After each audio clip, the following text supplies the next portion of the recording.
송파스승교 친구들 안녕. 쌤 주변에 코로나 확진자들이 한두 명씩 생기고 있어요. 그래서 그분들 위해서 우리 같이 기도했으면 좋겠어요. 그분들이 자기가 코로나 확진돼서 자기 주변 사람들 또 격리해야 되고 뭐 여러 가지 복잡한 것들이 있잖아요. 그러니까 자기네가 아픈 환자임에도 불구하고 너무 마음 졸이고 너무 미안해하는 모습을 봤어요. 안 그래도 되는데. 우리 친구들도 주변 사람들을 위해서 기도해주고 또 특별히 조심했으면 좋겠어요. 마스크 꼭 쓰고 참 많이 그래요. 속상하더라고요. 자기가 걸리고 싶어서 걸린 게 아닌데 그것 때문에 자기가 큰 피해를 끼친 사람인 양 미안해하고 하는 모습이 참 많이 안쓰러웠어요. 우리 친구들 아프지 말아요. 오늘은 베드로후서 1장 3절부터 4절까지 나누려고 합니다. 쌤 읽어줄게요. 그의 신기한 능력으로 생명과 경건에 속한 모든 것을 우리에게 주셨으니 이는 자기의 영광과 덕으로서 우리를 부르신 이를 알므로 말미암음이라. 이로써 그 보배롭고 지극히 큰 약속을 우리에게 주사 이 약속으로 말미암아 너희가 정욕 때문에 세상에서 썩어질 것을 피하여 신성한 성품에 참여하는 자가 되게 하려 하셨느니라. 아멘. 예, 오늘 나눌 말씀은 하나님께서 역사하시는 일에 대해서 나누려고 해요. 왜 하나님은 선악과를 만드셔서 우리 내어 쫓고 또 우리를 구하시겠다고 또 달려오셨나 뭐 이런 생각을 많이 하고 있죠. 근데 그게 얼마나 놀라운 하나님의 사랑인지 우리 친구들은 어쩌면 하나님과 기도하고 하나님과 함께 지내면서 그 하나님과 교제의 시간을 통해서 하나님이 왜 그랬는지 알아갈 때 더 많은 은혜가 있을 거예요. 선생님이 어떤 얘기를 해주는 것보다 직접 그 마음을 느끼는 것이 가장 클 텐데 만약에 선생님이 입을 빌려서 얘기한다면 선악과를 따서 먹고 싶었어요. 근데 선악과는 하나님과 우리의 약속이었거든요. 우리가 하나님을 주인으로 섬기겠다. 근데 에덴 동산에 모든 것을 주셨잖아요. 우리 마음대로 할 수가 있는데 그래도 이것만큼은 주인의 영역이야 할 수 있는 그 아주 작은 부분 하나가 있었는데 그 부분을 우리는 침범하고 싶었던 거예요. 하나님이 경쟁해서 그것을 못 뺏게 하실 수도 있었지만 하나님은 우리한테 그것을 선택할 수 있는 시간을 주셨어요. 그리고 우리가 따 먹자마자 번개쳐서 우리가 죽는 게 아니라 잠깐 시간을 두셨단 말이죠. 하나님한테 회개할 수 있는 그 시간, 어쩌면 하나님 앞에 잘못했다고 얘기할 수 있는 시간, 그 시간을 줬는데 치마 만들어가지고 입고 있잖아요. 그러니까 하나님이 먼저 말씀을 하세요. 네가 어디 있냐?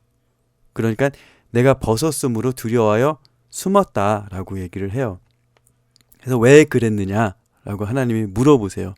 이 얘기는 뭐예요? 한 번 더 용서할 수 있는 기회를 주신 거잖아요. 하지만 사람들은 핑계를 대고 정말 자기가 사랑하는 사람, 아내 하와가 그랬다라고 책임을 전가합니다. 자기만 살겠다고. 그런데 하나님이 못 따먹게 할 수도 있었지만 어쨌든 인간은 그 따먹으려고 했던 그 마음 자체가 이미 하나님을 인정하지 않았다라는 사실이잖아요. 먹고 안 먹고보다 이미 그 변해버린 마음 자체는 어쩔 수 없는 거기 때문에 그 마음을 하나님께서 우리에게 새롭게 프로포즈하기 위해서 만남의 장소로 내어 보내신 게 이제 그 세상이었던 거죠. 그리고 죄의 삭은 사망이라고 얘기하셨기 때문에 예수님께서 하나님께서 대신 우리를 위해서 죽어주시고 다시 생명의 자리로 초대하는 그런 거대한 하나님의 구원 프로젝트를 시작하신 거예요. 오늘은 그 얘기예요. 하나님의 역사신을 이렇게 놀라워요. 우리가 지금까지 오는 것만 해도 우리들만의 아픔이 있었고 슬픔도 있고 어려움도 있었어요. 그러나 지금은 결국에 우리가 지난 날들을 추억하고 웃고 있어요. 그리고 나는 지금 웃지 못해요 라고 얘기하지만 그런 친구들도 있을 수 있지만 결국 우리가 이 강을 지나고 나면 우리는 결국 웃을 수 있어요. 그것이 바로 하나님의 참 신기한 구원의 능력이에요. 하나님의 그 위대한 구원 계획을 시행하실 때 우리를 불러주시잖아요. 우리의 연약한 믿음으로 때로는 원망도 하고 때로는 울기도 하지만 결국 하나님 앞에 우리가 설 수 있다라는 것. 이것은 그 구원 계획 그 위대함에 우리를 참여하게 만드는 거예요. 그래서 우리는 하나님의 백성이 되어서 하나님의 자녀가 되어 살아갑니다. 그리고 한 발 더 나아가 우리는 이런 놀라운 행복과 사랑의 자리를 그 누군가에게 또 초대를 해야 돼요. 그래서 전도도 하고 누군가를 위해서 기도해주고 우는 자와 함께 울어주고 웃는 자들과 함께 기뻐할 수 있는 우리가 될 때 또 하나님의 마음에 참여하는 자가 돼요.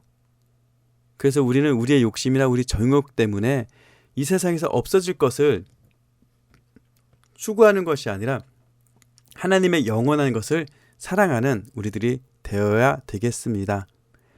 신형 아이패드가 갖고 싶잖아요. 이 신형 아이패드는 언젠간 구형이 돼요. 목사님도 아이패드 새 거를 샀는데 이게 중고가 되고 있어요. 또 사야 되나? 이런 생각이 들어요. 우리 인생에 쓰는 건 늘 그렇죠. 하지만 우리의 영원한 것, 변하지 않는 것, 서로 간을 위해 기도하고 서로를 잡아줄 수 있는 이런 사랑, 의리, 열정, 꿈, 이거는 중고가 없어요. 세상에 꿈이 중고가 어디 있어요. 날로 새로워지죠. 내가 새로운 실력을 쌓고 새로운 것을 바라볼 때 나의 꿈은 점점 커지잖아요. 점점 더 완성되어지잖아요. 이렇게 완성되어지는 것이 영원을 향해서 갈 때 바로 하나님 하신 일들을 우리가 동참하게 되는 것입니다. 뭔가 모호하면서 뭔가 좀 신비하면서 그게 무엇인지 궁금한데 뭔가 우리한테 확신으로 남아있는 것들, 그리고 말씀을 통해 볼 때 명확해지는 것, 그 놀라운 신비를 우리 친구들이 누렸으면 좋겠습니다. 바로 하나님의 사랑이고 하나님의 마음입니다. 다음 주에 만나요. 안녕.